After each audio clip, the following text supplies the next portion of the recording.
ನಮಸ್ಕಾರ. ಬನ್ನಿ, ಇವತ್ತು ನಾವು ಒಂದು ಅದ್ಭುತ ಕಥೆಯೊಳಗೆ ಪಯಾಣಿಸೋಣ. ಒಬ್ಬ ಯುವಕನ ಕಥೆ.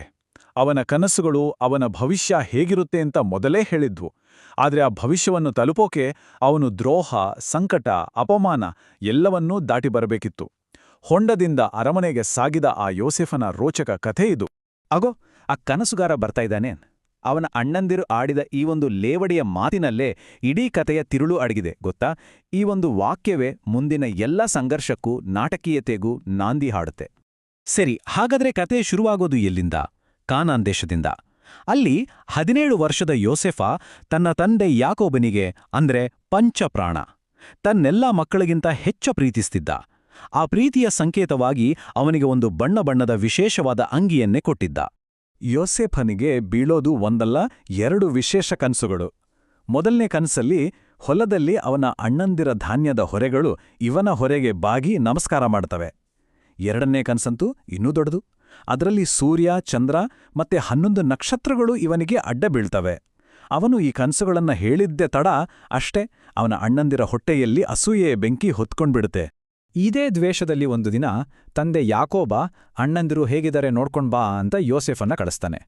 ಅವನು ದೂರದಿಂದ ಬರೋದನ್ನ ನೋಡಿದ ಅಣ್ಣಂದಿರು ಅವನ ವಿರುದ್ಧ ಒಂದು ಘೋರವಾದ ಸಂಚು ಮಾಡ್ತಾರೆ. ಆ ಒಂದು ದಿನ ಯೋಸೆಫನ ಇಡೀ ಜೀವನದ ದಿಕ್ಕನ್ನೇ ಬದಲಾಯಿಸಿಬಿಡುತ್ತೆ. ಅವನು ಹತ್ರ ಬರ್ತಿದ್ದ ಹಾಗೆ ಅವ್ರು ಮಾಡಿದ್ದೇನು ಗೊತ್ತಾ? ಮೊದಲು ಅವನ ಬಣ್ಣದ ಅಂಗಿಯನ್ನ ಹರಿದ್ ಬಿಸಾಡಿದ್ರು. ಅದು ಕೇವಲ ಒಂದು ಬಟ್ಟೆ ಆಗಿರಲಿಲ್ಲ, ಅದು ಅವರ ತಂದೆಯ ಪ್ರೀತಿಯಾಗಿತ್ತು.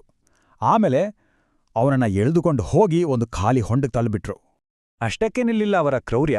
ಅತ್ತ ಕಡೆ ಹೋಗ್ತಿದ್ದ ವ್ಯಾಪಾರಿಗಳನ್ನ ನೋಡಿ ಕೇವಲ 20 ಬೆಳ್ಳಿ ನಾಣ್ಯಕ್ಕೆ, ಹೌದು, ಕೇವಲ 20 ನಾಣ್ಯಕ್ಕೆ ತಮ್ಮ ತಮ್ಮನನ್ನೇ ಮಾರ್ಬಿಡ್ತಾರೆ. ಒಬ್ಬ ಮನುಷ್ಯನ ಜೀವಕ್ಕೆ ಅವರು ಕಟ್ಟಿದ ಬೆಲೆ ಅಷ್ಟೇ. ಇನ್ನು ತಾವು ಮಾಡಿದ ಪಾಪವನ್ನ ಮುಚ್ಚಿಕೊಳ್ಳೋಕೆ ಅವರು ಮಾಡಿದ್ದು ಇನ್ನೂ ಘೋರವಾದ ಕೆಲ್ಸ. ಯೋಸೆಫನ ಅಂಗಿಗೆ ಒಂದು ಮೇಕೆಯ ರಕ್ತ ಬಳಿದು ತಂದೆ ಹತ್ತಿರ ತಂದುಕೊಟ್ರು. ಅದನ್ನ ನೋಡಿದ ಯಾಕೋಬು, ಅಯ್ಯೋ, ನನ್ನ ಮಗನನ್ನು ಯಾವುದೋ ಕಾಡುಮೃಗ ತಿಂದು ಹಾಕಿತು ಅಂತ ಗೋಳಾಡ್ತಾನೆ. ಈ ಒಂದು ಸುಳ್ಳು ಅವನನ್ನ ಜೀವನ ಪೂರ್ತಿ ದುಃಖದ ಸಾಗರದಲ್ಲಿ ಮುಳುಗಿಸಿಬಿಡುತ್ತೆ. ಸರಿ, ಈಗ ಕಥೆ ಯೋಸೆಫನ ಕಡೆಗೆ ತಿರುಗುತ್ತೆ.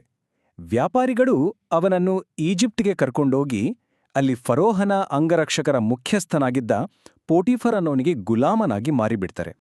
ಆದ್ರೆ ನೋಡಿ, ಗುಲಾಮನಾಗಿದ್ರೂ ಯೋಸೆಫನ ವ್ಯಕ್ತಿತ್ವವೇ ಬೇರೆ. ಅವನ ಪ್ರಾಮಾಣಿಕತೆ, ಅವನ ಕೆಲಸದ ಚಾಕಚಕ್ಯತೆ ಎಲ್ಲರನ್ನೂ ಇಂಪ್ರೆಸ್ ಮಾಡುತ್ತೆ. ಅವನು ಏನ್ ಕೆಲಸ ಮಾಡಿದ್ರೂ ಅದು ಯಶಸ್ವಿಯಾಗುತ್ತೆ. ಇದನ್ನು ನೋಡಿದ ಪೋಟಿಫರ ಅವನಿಗೆ ತನ್ನ ಇಡೀ ಮನೆಯ ಜವಾಬ್ದಾರಿಯನ್ನೇ ಕೊಟ್ಬಿಡ್ತಾನೆ. ಎಲ್ಲ ಸರಿಯಾ ಹೋಗ್ತಿತ್ತು ಅನ್ನವಾಗ್ಲೇ ಕಥೆಯಲ್ಲಿ ಒಂದು ದೊಡ್ಡ ತಿರುವು ಬರುತ್ತೆ. ಪೋಟಿಫರನ್ನ ಹೆಂಡತಿಯ ಕಣ್ಣು ಯೋಸೆಫನ ಮೇಲೆ ಬೀಳುತ್ತೆ.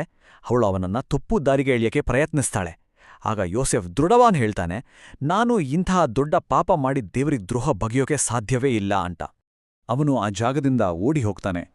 ಆದರೆ ನೋಡಿ, ವಿಧಿಯಾಟ. ಅವನ ಪ್ರಾಮಾಣಿಕತೆಯೇ ಅವನಿಗೆ ಮುಳುವಾಗುತ್ತೆ. ಅವಳ ಸುಳ್ಳು ಆರೋಪದ ಮೇಲೆ ಯೋಸೇಫನನ್ನ ರಾಜನ ಜೈಲಿಗೆ ಹಾಕ್ಬಿಡ್ತಾರೆ. ಹೊಂಡದಿಂದ ಪೋಟಿಫರನ ಮನೆಗೆ, ಅಲ್ಲಿಂದ ಈಗ ಜೈಲಿಗೆ. ಆದ್ರೆ ಆ ಜೈಲಿನ ಕತ್ತಲೆಯಲ್ಲೂ ಅವನಲ್ಲಿದ್ದ ಆ ವಿಶೇಷ ಶಕ್ತಿ, ಅಂದ್ರೆ ಕನಸುಗಳನ್ನ ಅರ್ಥೈಸೋ ಶಕ್ತಿ ಮತ್ತೆ ಹೊರಬರುತ್ತೆ. ಯಾಕಂದ್ರೆ ಅವನಿಗೆ ಅಲ್ಲಿ ಫರೋಹನ 2 ಹಳೆ ಅಧಿಕಾರಿಗಳು, ಪಾನ ಕೊಡುವನು ಮತ್ತೆ ಮುಖ್ಯ ಬಾಣಸಿಗ ಸಿಗ್ತಾರೆ. ಅವರಿಬ್ಬರಿಗೂ ವಿಚಿತ್ರವಾದ ಕನಸುಗಳು ಬೀಳ್ತವೆ. ಯೋಸೆಫು ಅದನ್ನ ತುಂಬಾ ನಿಖರವಾಗಿ ಅರ್ಥ ಹೇಳ್ತಾನೆ. ಪಾನದಾಯಿಕನಿಗೆ 3 ದಿನದಲ್ಲಿ ಬಿಡುಗಡೆಯಾಗಿ ಮತ್ತೆ ಕೆಲಸ ಸಿಗುತ್ತೆ ಅಂತ, ಆದ್ರೆ ಬಾಣಸಿಗನಿಗೆ ಮರಣದಂಡನೆ ಆಗುತ್ತೆ ಅಂತ. ಯೋಸೆಫ್ ಹೇಳಿದ್ದು ಅಕ್ಷರಶಃ ನಿಜವಾಗುತ್ತೆ. ಆದ್ರೆ ಅಯ್ಯೋ ಪಾಪ, ಬಿಡುಗಡೆಯಾದ ಪಾನದಾಯಕ ಯೋಸೆಫ್ನನ್ನ ಸಂಪೂರ್ಣವಾಗಿ ಮರ್ತೇ ಬಿಡ್ತಾನೆ. ಸರಿಯಾಗಿ 2 ವರ್ಷಗಳು ಕಳೆದು ಹೋಗುತ್ತೆ. ಈಗ ಸ್ವತಃ ಆ ದೇಶದ ರಾಜ ಫರೋಹನಿಗೆ 2 ವಿಚಿತ್ರ ಭಯಾನಕ ಕನಸುಗಳು ಬೀಳ್ತಾವೆ. ದಪ್ಪಗಿದ್ದ 7 ಹಸುಗಳನ್ನ ಸಣ್ಣಗಿದ್ದ 7 ಹಸುಗಳು ತಿಂದ್ಹಾಕೋದು.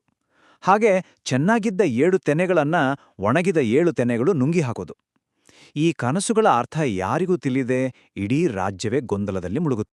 ಹಾಡ ಸರಿಯಾಗಿ ಆಗಲೇ ಪಾನದಾಯಕನಿಗೆ ತಾನು ಮರೆತು ಹೋಗಿದ್ದ ಆ ಕೈದಿಯ ನೆನಪಾಗುತ್ತೆ. ತಕ್ಷಣ ಯೋಸೆಫನನ್ನ ಜೈಲಿಂದ ಹೊರಗೆ ಕರೆಸಿ ಕ್ಲೀನ್ ಶೇವ್ ಮಾಡಿಸಿ ಒಳ್ಳೆ ಬಟ್ಟೆ ಹಾಕಿ ನೇರವಾಗಿ ಆ ಕಾಲದ ಅತ್ಯಂತ ಶಕ್ತಿಶಾಲಿ ವ್ಯಕ್ತಿ ಫರೋಹನ ಮುಂದೆ ನಿಲ್ಲಿಸ್ತಾರೆ. ಅಷ್ಟು ದೊಡ್ಡ ರಾಜನ ಮುಂದೆ ನಿಂತರೂ ಯೋಸೆಫ ಸ್ವಲ್ಪವೂ ಹೆದರೋದಿಲ್ಲ. ತುಂಬಾನೇ ಧೈರ್ಯದಿಂದ ಹೇಳ್ತಾನೆ, ರಾಜನೇ, ಈ 2 ಕನಸುಗಳಿಗೂ ಒಂದೇ ಅರ್ಥ. ಇದು ದೇವರಿಂದ ಬಂದಿರೋ ಒಂದು ಎಚ್ಚರಿಕೆ. ಮುಂದಿನ 7 ವರ್ಷ ದೇಶದಲ್ಲಿ ಭರ್ಜರಿ ಬೆಳೆ ಬರುತ್ತೆ. ಆದರೆ ಅದರ ಹಿಂದೆಯೇ 7 ವರ್ಷಗಳ ಕಾಲ ಭೀಕರ ಬರಗಾಲ ಬರುತ್ತೆ ಅಂತ. ಇಲ್ನೋಡಿ, ಯೋಸೆಫ ಬರೀ ಭವಿಷ್ಯ ಹೇಳಿ ಸುಮ್ಮನೆ ಆಗಲ್ಲ, ಅದಕ್ಕೊಂದು ಪರಿಹಾರವನ್ನೂ ಹೇಳ್ತಾನೆ. ಆ ಒಳ್ಳೆ ಬೆಳೆ ಬರೋ 7 ವರ್ಷಗಳಲ್ಲಿ ದೇಶದ 1/5 ಧಾನ್ಯವನ್ನ ಸಂಗ್ರಹಿಸಿಡಬೇಕು, ಆಮೇಲೆ ಬರಗಾಲದ ಸಮಯದಲ್ಲಿ ಅದನ್ನ ಜನರಿಗೆ ಹಂಚಬೇಕು ಅಂತ ಒಂದು ಬ್ರಿಲಿಯಂಟ್ ಪ್ಲಾನ್ ಕೊಡ್ತಾನೆ. ಅವನ ಈ ಜ್ಞಾನ ನೋಡಿ ಫರೋಹನಿಗೆ ಆಶ್ಚರ್ಯ ಆಗ್ಬಿಡುತ್ತೆ. ಅಷ್ಟೇ, ಅಲ್ಲಿದ್ದವರೆಲ್ಲರೂ ಆಶ್ಚರ್ಯ ಪಡುವಂತೆ ತನ್ನ 30ನೇ ವಯಸ್ಸಿನಲ್ಲಿ ಗುಲಾಮನಾಗಿ ಈಜಿಪ್ಟ್ಗೆ ಬಂದಿದ್ದ ಯೋಸೇಫ ಆ ಇಡೀ ಸಾಮ್ರಾಜ್ಯದ ಪ್ರಧಾನಮಂತ್ರಿಯಾಗಿ ಬಿಡ್ತಾನೆ. ಫರೋಹನನ್ನು ಬಿಟ್ರೆ ಅವನೇ ದೊಡ್ಡವನು. ಅವನ ಬಾಲ್ಯದ ಕನಸುಗಳು ಕೊನೆಗೂ ನನಸಾಗಿದ್ದುವು. ಸರಿ, ಯೋಸೆಫ್ ಹೇಳಿದ ಹಾಗೇ ಆಗತ್ತೆ. 7 ವರ್ಷಗಳ ಬರಗಾಲ ಶುರುವಾದಾಗ ಕಾನಾನ್ ದೇಶದಲ್ಲಿದ್ದ ಅವನ ಅಣ್ಣಂದಿರು 10 ಜನ ಧಾನ್ಯಕ್ಕೋಸ್ಕರ ಈಜಿಪ್ಟಿಗೆ ಬರ್ತಾರೆ. ಆದ್ರೆ ಪಾಪ, ತಾವು ಯಾರ್ ಮುಂದೆ ಬಂದು ನಿಂತಿದ್ದೇವೆ ಅನ್ನೋ ಸಣ್ಣ ಕಲ್ಪನೆಯೂ ಅವರಿಗಿರಲಿಲ್ಲ. ಈಜಿಪ್ಟ್ನ ಸರ್ವಾಧಿಕಾರಿಯ ಮುಂದೆ ಆ 10 ಜನ ಸಹೋದರರು ನೆಲಕ್ಕೆ ಬಿದ್ದು ನಮಸ್ಕಾರ ಮಾಡ್ತಾರೆ. ಅಂದು ಅವರು ಕನಸುಗಾರ ಅಂತ ಲೇವಿಡಿ ಮಾಡಿದ್ದ ಆ ಕನಸು ಇಂದು ಅವರ ಕಣ್ಣು ಮುಂದೆಯೇ ಅವರೇ ಭಾಗಿಯಾಗಿ ನಿಜವಾಗಿತ್ತು. ಸ್ವಲ್ಪ ದಿನಗಳ ಕಾಲ ತನ್ನ ಅಣ್ಣಂದಿರ ಮನಸ್ಸು ಬದಲಾಗಿದೆಯಾ ಅಂತ ಪರೀಕ್ಷೆ ಮಾಡಿದ ಮೇಲೆ ಯೋಸೆಫನಿಗೆ ತನ್ನನ್ನ ತಾನು ನಿಯಂತ್ರಿಸ್ಕೊಳ್ಳೋಕೆ ಆಗೋದೇ ಇಲ್ಲ. ಕೊನೆಗೆ ಅವನು ಕೇಳಿಯೇ ಬಿಡ್ತಾನೆ, ನನ್ನ ತಂದೆ ಇನ್ನೂ ಬದುಕಿದ್ದಾರಾ ಅಂತ. ಆ ಒಂದು ಪ್ರಶ್ನೆಯೊಂದಿಗೆ ಕಥೆಯ ಅತೀ ಭಾವನಾತ್ಮಕ ಘಟ್ಟ ಆರಂಭವಾಗುತ್ತೆ. ನಾನೇ ಯೋಸೇಫ, ನಿಮ್ಮ ಸಹೋದರ. ನೀವು ಈಜಿಪ್ಟ್ಗೆ ಮಾರಿಬಿಟ್ಟಿಂದಿರಲ್ಲ, ಅದೇ ಯೋಸೇಫ ನಾನು. ಅಷ್ಟೇ, ಆ ಮಾತುಗಳನ್ನ ಕೇಳಿ ಅವನ ಸಹೋದರರು ಅಲ್ಲೇ ನಿಂತು ಬಿಡ್ತಾರೆ. ಭಯ, ಆಘಾತ, ಅಪರಾಧಿ ಪ್ರಜ್ಞೆ ಎಲ್ಲವೂ ಒಟ್ಟಿಗೆ. ಆದ್ರೆ ನೋಡಿ, ಯೋಸೆಫನ ದೊಡ್ಡ ಗುಣವೇ ಇದು. ಅವನು ಸೇಡು ತೀರಿಸ್ಕೊಳ್ಳೋದಿಲ್ಲ. ಬದಲಿಗೆ, ಅಯ್ಯೋ, ಬೇಜಾರು ಮಾಡ್ಕೋಬೇಡಿ, ದೇವ್ರು ಎಷ್ಟೋ ಜನರ ಪ್ರಾಣ ಉಳಿಸೋದಕ್ಕೋಸ್ಕರನೇ ನನ್ನನ್ನ ನಿಮ್ಗಿಂತ ಮುಂಚೆ ಇಲ್ಲಿಗೆ ಕಳಿಸಿದ್ದು ಅಂತ ಸಮಾಧಾನ ಮಾಡ್ತಾನೆ. ಅವರ ಕೆಟ್ಟ ಕೆಲ್ಸವನ್ನ ದೇವರ ಒಂದು ಒಳ್ಳೆಯ ಯೋಜನೆ ಅಂತ ತೋರಿಸ್ತಾನೆ. ಕೊನೆಗೆ ಇಡೀ ಕಥೆಯ ಸಾರಾಂಶವನ್ನೇ ಅವನು ಒಂದೇ ವಾಕ್ಯದಲ್ಲಿ ಹೇಳ್ತಾನೆ. ನೋಡಿ, ನೀವು ನನ್ಗೆ ಕೆಟ್ಟದ್ ಮಾರೋಕ್ ಹೊರಟ್ರಿ, ಆದರೆ ದೇವ್ರು ಅದನ್ನೇ ಒಳ್ಳೇದಕ್ಕೆ ಬಳಸ್ಕೊಂಡ. ಎಷ್ಟೋ ಜನರು ಪ್ರಾಣ ಉಳಿಸೋದಕ್ಕೆ ಅದನ್ನೇ ಒಂದು ಕಾರಣ ಮಾಡ್ದ ಅಲ್ವಾ? ದ್ರೋಹವನ್ನ ವಿಮೋಚನೆಯಾಗಿ, ಕಷ್ಟವನ್ನ ಒಂದು ರಕ್ಷಣೆಯಾಗಿ ಬದಲಾಯಿಸಬಲ್ಲ ಕ್ಷಮೆ ಮತ್ತು ನಂಬಿಕೆಯ ಶಕ್ತಿ ಅಂಥದ್ದು ಅನ್ನೋದೇ ಈ ಕಥೆಯ ತಿರುಳು.